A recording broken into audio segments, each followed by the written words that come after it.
الله وبركاته. Surat Younis, ayah number 92 and 93. But I am going to read from ayah 90 inshallah. بسم الله الرحمن الرحيم الحمد لله رب العالمين والصلاة والسلام على سيدنا ونبينا وحبيب قلوبنا أبي القاسم المصطفى محمد وعلى أهل بيته الطيبين الطاهرين المعصومين الذين أذهب الله عنهم الرجس وطهرهم تطهيرا.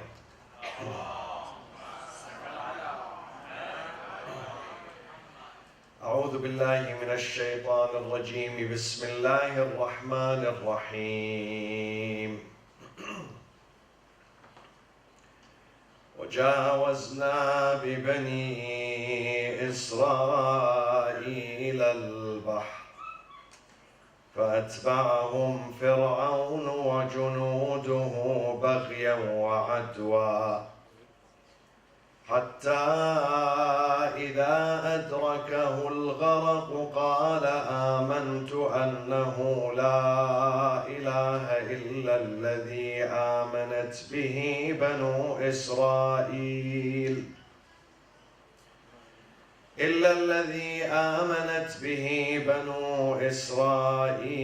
وأنا من المسلمين الآن وقد عصيت قبل وكنت من المفسدين فاليوم ننجيك ببدنك لتكون لمن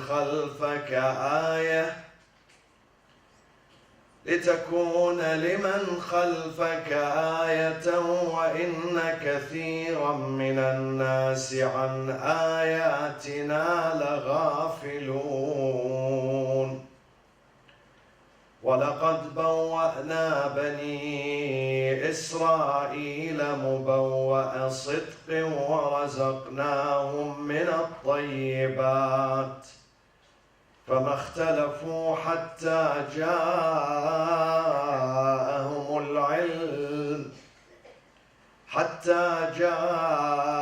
العلم إن ربك يقضي بينهم يوم القيامة فيما كانوا فيه يختلفون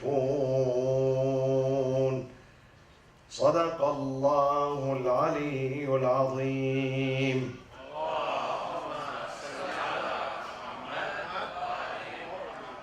This is the finale of the long, tumultuous journey of Musa alayhi salam and the children of Israel in Egypt with the Pharaoh and the ancient Egyptian. They had a long history of conflict, of race issue. The ancient Egyptians, they mistreated the children of Israel. They used them as slaves, laborers, and they called them names. They mistreated them. يُذَبِّحُ أَبْنَاءَهُم.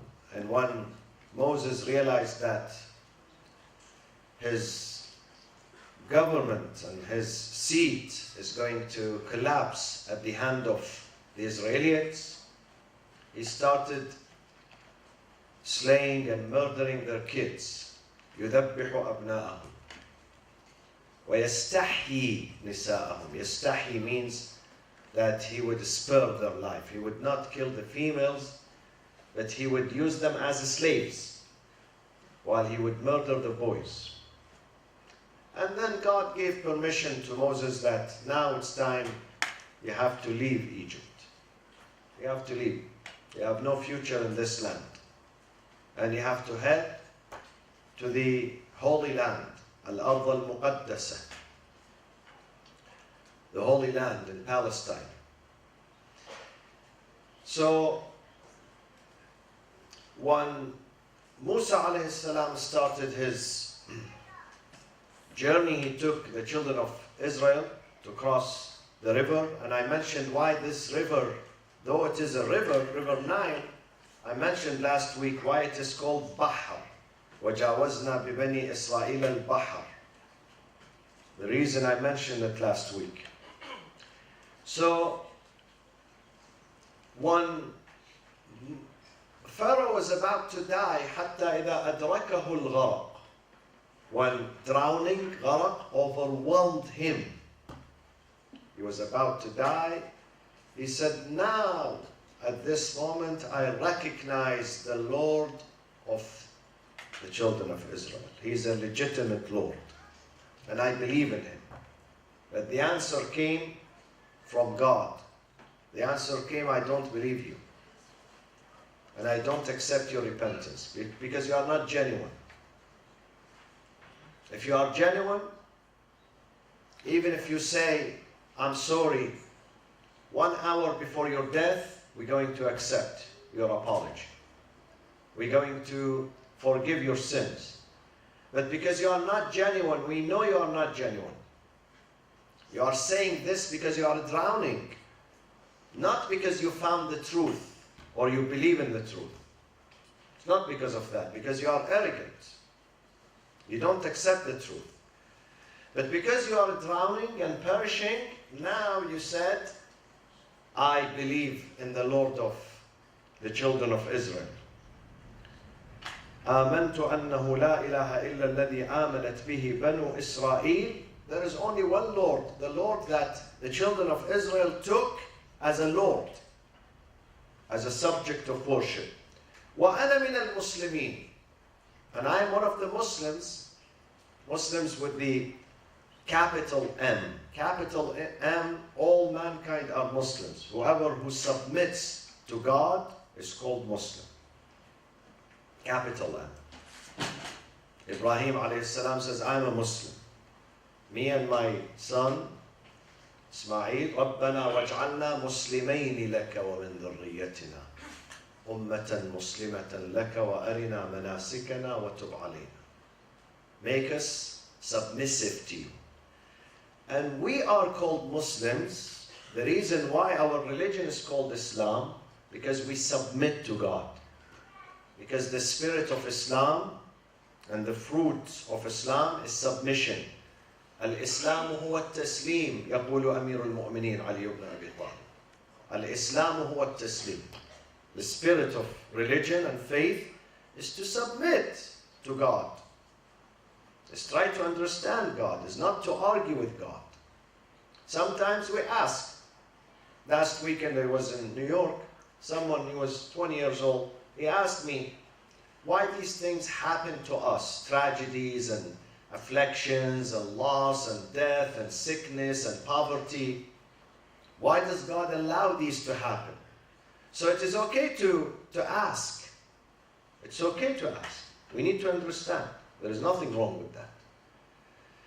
But then when we understand, we have to submit. We cannot defy God. We have to submit. Sometimes these tragedies are good for us. Some of them are good for us. Some of them are wake-up call. Before anything worse happens, God sends a wake-up call to you. He shakes you a little bit. So some of these tragedies are good for us. Some of them we don't understand their reason and their philosophy. We don't understand. I gave an example the other day. A hospital was being built in the neighborhood for the welfare of the community. The neighbors of that hospital were unhappy because bulldozers were working, there was construction work, noises. They were unhappy. But is this unhappiness of them, is it legitimate, acceptable? No. Because it's for their own welfare. If they wait, if they are patient, if they take these noises for a few days, they're going to have a good hospital. For the city, for the neighborhood, for their children, for their women, for themselves. Sometimes we become selfish. We look at it from a very narrow lens. Very narrow lens. While God's lens is very wide. Encompasses all mankind. Sometimes we put our own interest before the interest of the community, the society, or other mankind. God does not do that. God says, you are one among many. Yes, I take care of you, but at the same time I have to take care of others. Others too. Sometimes we do not comprehend the philosophy of these sicknesses or loss or afflictions. So it is very good to ask. Islam is a religion that encourages you to ask, to inquire. Inquire about God, the identity of God, who God is, what is your relationship with God, the identity of the prophets, who are the prophets, who succeed the prophets after them. We have to ask, what will happen to us after death? What happens to my body? What happens to my soul? Where is my destination? These are the questions that we must ask about them. We must learn. We should not hide them. So, الآن وقد عصيت. God said to him, today you say I'm sorry. Today, this last second, while you are drowning, you say I'm sorry. الآن وقد عصيت. الآن وقد عصيت قبل وكنت من المفسدين. Only a few minutes later you were a dictator. You were chasing Moses and his community to destroy them, to kill them. Now you say, I'm sorry. فَالْآنَ وَقَدْ فَالْيَوْمَ نُنَجِّيكَ. Today we shall save you in your body, not your soul, in your body. Today, فَالْيَوْمَ نُنَجِّيكَ بِبَدَنِكَ, in your body. Why? Why we save your body? That you might be a sign unto those who would come after you. Dictators who are going to come after you to the throne, they're going to take you as a lesson. You become a sign, an example. فَالْيَوْمَ نُنَجِّيكَ بِبَدَنِكَ لِتَكُونَ لِمَنْ خَلْفَكَ آيَةً. For those dictators who are going to come after you, dictators worldwide, not just in Egypt, many centuries later, who are going to assume power and abuse their subjects and their people, you become an example. You become a sign, ayah. آيَةً وَإِنَّ كَثِيرًا مِنَ النَّاسِ عَنْ آيَاتِنَا لَغَافِلُونَ. Why does God want Pharaoh to be a sign? Why he saved his body? If you go to the Egyptian museum in the heart of Cairo, there is a big museum called Al-Matḥaf Al-Misri, Egyptian museum. You go to a section, in that section you see the body of Pharaoh. It's preserved there, you can see it. God says, I will save your body to be a sign for those who come after you. Why? Because many people cannot believe that a dictator, such a dictator like Pharaoh, or any other strong dictator, would perish one day or would die. They cannot accept that. It's too hard for them to accept. Because they believe he's too strong to die. Look at this man who owns everything. He rules this entire continent. He's so strong. He's so influential. Can he die? Would death reaches him? Yes. God says yes. I'll make you a sign so people can believe that every person is going to die, including you. You who claim to be the Lord. You, Pharaoh, who asked people to worship you, to submit to you. You who said to your community, أَنَا رَبُّكُمُ الْأَعْلَى. I am the highest Lord in this land. You are dead now, and I want people to see your body. Sometimes we do not believe in death unless we see the dead. We don't believe in death unless we go to the cemetery and we see the grave and we see how the dead one is buried. Then we believe that there is death, there is a grave, because we tend to forget. So God wanted him to be a sign for all dictators that you're going to have an end. Your rule is not endless. You're not going to stay in this seat, in this power, in this house, on this desk for the rest of your life. I saw a sign in one of the countries, good sign, which was put at the entrance of the palace of that king. The sign says, لو دامت لغيرك لما وصلت إليك. If the throne had been kept for the one who was before you, you couldn't have reached the throne today. If your predecessor had stayed in power on this seat forever without death, you couldn't have succeeded him. So remember that. You're going to sit today, someone is going to succeed you. Nobody's going to sit on this seat forever. No. When we die, the entire mankind is going to die. And you know what happens? The entire mankind. One day this earth existed with no inhabitants. The earth is going to remain one day to be without inhabitants too. All of them, all people die. And then God is going to ask, لمن الملك اليوم? لمن الملك اليوم? To whom belongs to the kingdom and ownership today? Nobody answers. Nobody is there to answer. All those people who own the lands and the properties and buildings and corporations, they are dead. They don't answer. So he says, God is going to answer himself. God is going to answer himself, and he will say, لله الواحد القهار.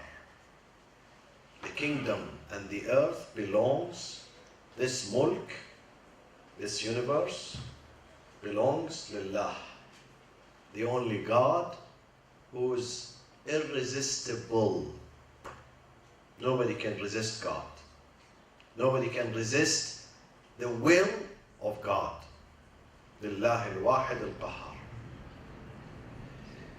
So Nunajik, God wanted to save his body. The rest of the army, they drowned to the depth of the river. The only body which was survived, the body of Pharaoh. And Nunajik in Arabic means this term. It means we're going to raise you to a high place on the shores. So water cannot reach your body anymore. So you can be preserved. People will salvage your body, take it out, and you could be preserved so people come and look at you. When I went to the Egyptian museum myself, I remember this verse. And these are one of the miracles in the Holy Quran. One of the miracles. That the body of a tyrant who lived maybe 5,000 years ago, still today you can see even his hair, even the hair of his beard is there. But it's not gray like mine, it has different color. He used to dye it probably. فاليوم ننجيك ببدنك لتكون لمن خلفك آية وإن كثيرا من الناس عن آياتنا لغافلون. God says, yet many among mankind are heedless of our signs. Heedless. We read the story and then we forget the following day. We see the lesson right before our eyes and we forget the following day. غافلون. Majority of us are heedless. Heedless. Why? Because this dunya, this life keeps us deceived. It keeps us busy. And we get deceived by this life. We get deceived. غافلون. We don't pay attention. We see the lessons, but we tend to forget them, especially power and authority. Power, authority, richness, they are the biggest intoxicants. They intoxicate our mind. power. When someone is nothing, no one, and all of a sudden he becomes, as an authority. They appoint him to be in this post, in this position. He finds himself all of a sudden to be someone who is very important. This position and this power and this authority makes him intoxicated. Intoxicated. So he cannot accept the truth anymore. He would not accept the truth. He would not submit. He becomes heedless.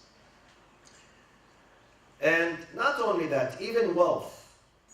God says in the Quran, wealthy people most of the time, most of them, not all, we have exceptions. Definitely we have exceptions. Those who have strong faith, they do not become intoxicated. But if they have no faith or weak faith, once they become wealthy, they become إِنَّ الْإِنسَانَ لَيَطْغَى. لَيَطْغَى, lam. In Arabic literature, when they put lam in the beginning, it means it must. It must happen. Definitely man is going to be heedless and arrogant when he becomes rich. لَيَطْغَى. أَنْ رَآهُ اسْتَغْنَى. Immediately after feeling that he's rich, he becomes arrogant. He would not listen to any advice. He believes that he's always right. What he says, what he does is right. Then Allah says, وَلَقَدْ بَوَّأْنَا بَنِي إِسْرَائِيلَ مُبَوَّأَ صِدْقٍ وَرَزَقْنَاهُمْ مِنَ الطَّيِّبَاتِ. This is an important verse. We have settled in a stable and sure place or settlement the children of Israel. We provided them a safe place or settlement. مُبَوَّأَ صِدْقٍ. And we provided them from all the good things. All the good things in this life. Where is this now? Where did God provide them? Where do you think? Where did He provide them? With a stable, peaceful place, and He provided them all from all the goodness, good things, طيبات. Where? In Orange County, in Manhattan, New York. Where? In Beverly Hills. Which part of the earth? Help me. This is a verse in the Quran, in your book. وَلَقَدْ بَوَّأْنَا. Verily, وَلَقَدْ, verily, surely, we provided the children of Israel a nice place, peaceful place. مُبَوَّأَ صِدْقٍ. We have this in the Quran. وَقُلْ رَبِّ أَدْخِلْنِي مُدْخَلَ صِدْقٍ وَأَخْرِجْنِي مُخْرَجَ صِدْقٍ.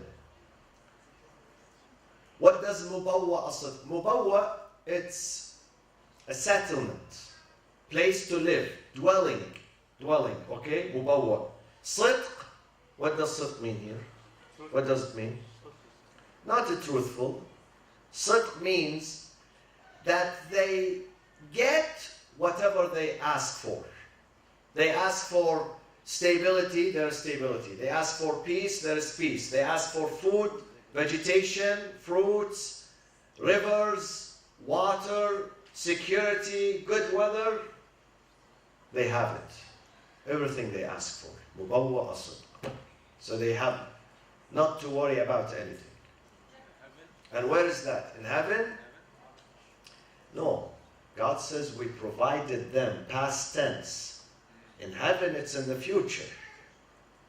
He used وَلَقَدْ بَوَّأْنَا in the past tense. So this means it happened in the past. Exactly. Exactly.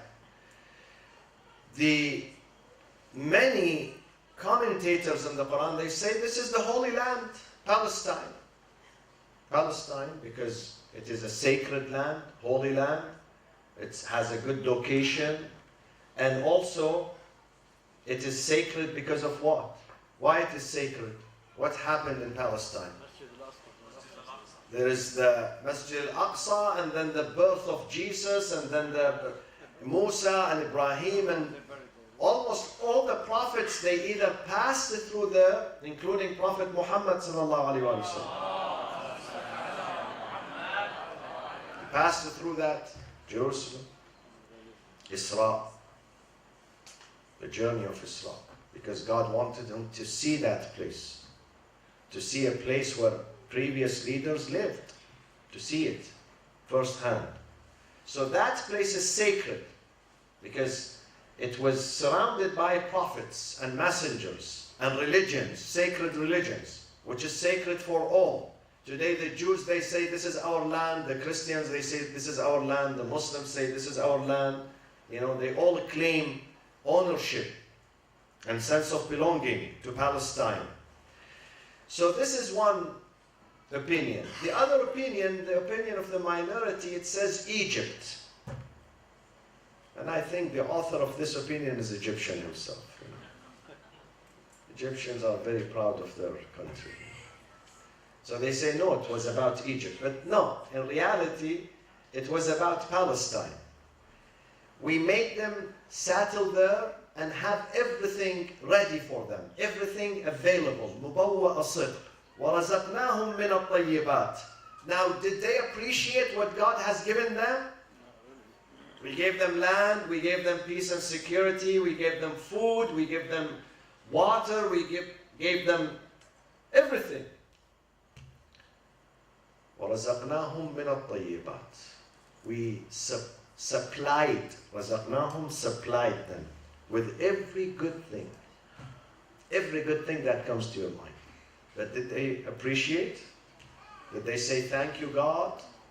You gave us a good land, you know.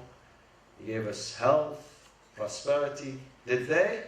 Listen to the Quran. The Quran says, فَمَا اخْتَلَفُوا حَتَّى جَاءَهُمُ الْعِلْمِ. They differed when knowledge came to them. This is very strange.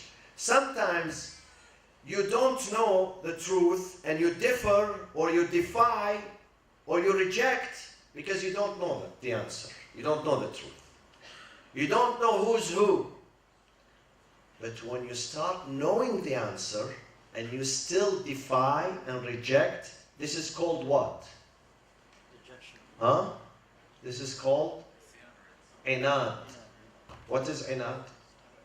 Stubbornness. When someone knows the answer, he knows what is right and what is wrong. And you've seen this in the community. You've seen it with, you know, sometimes kids who are 5 years old and sometimes kids who are 60 years old. We have kids who are 60 years old. We have, alhamdulillah.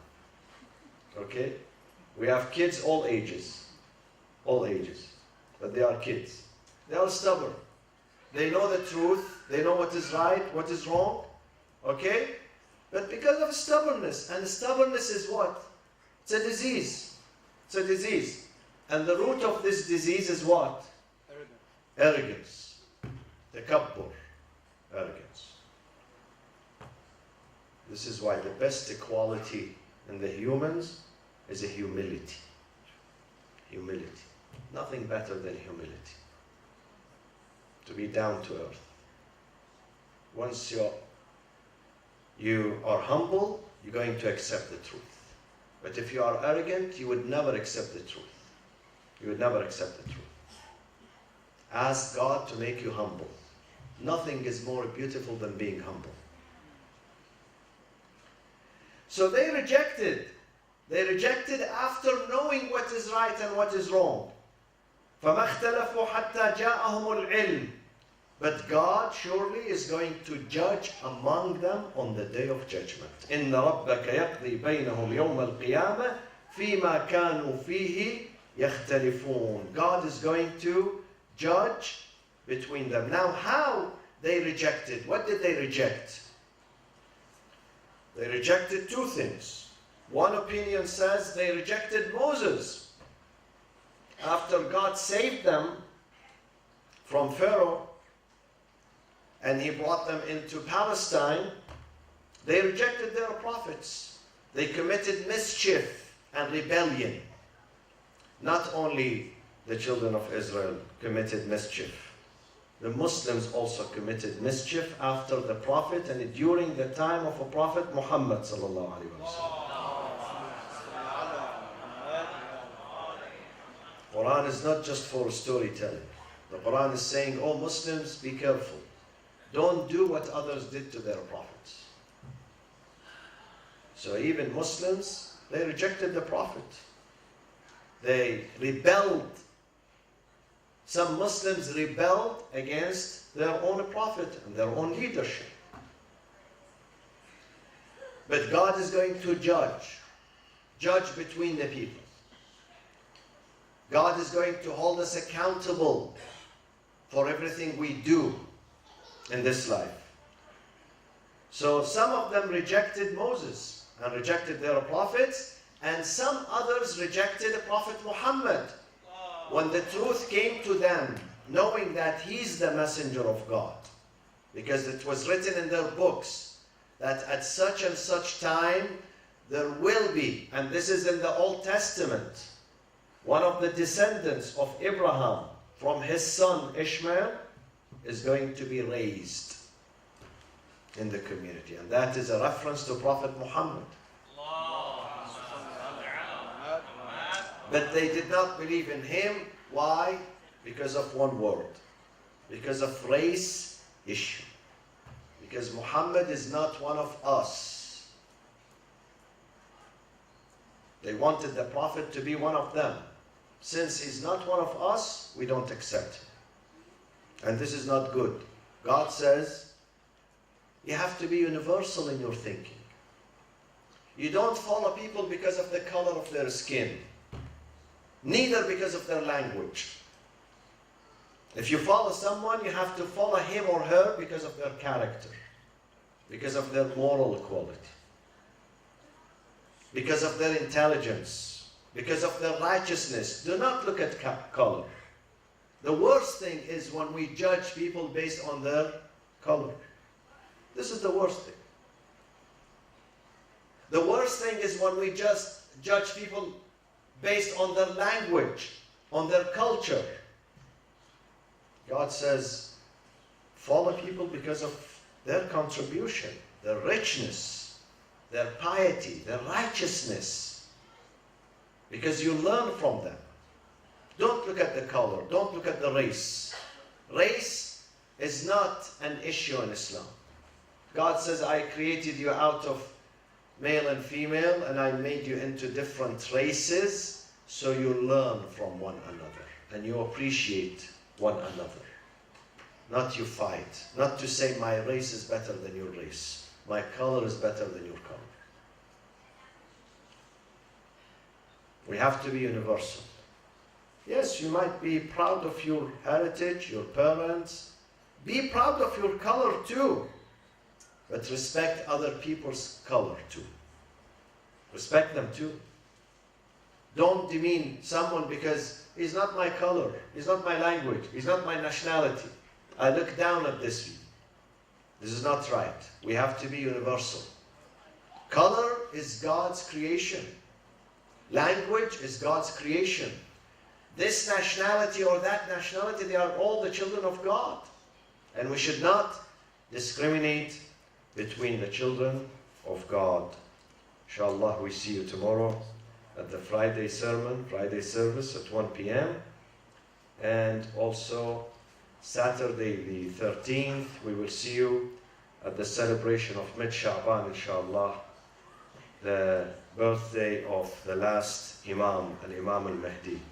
اللهم كن لوليك الحجة ابن الحسن صلواتك عليه وعلى آبائه في هذه الساعة وفي كل ساعة وليا وحافظا وقائدا وناصرا ودليلا وعينا حتى تسكنه أرضك طوعا وتمتعه فيها طويلا واجعلنا اللهم من أنصاره وأعوانه وإلى أرواح المؤمنين والمؤمنات والشهداء ثواب الفاتحة مع الصلاة على محمد وآل محمد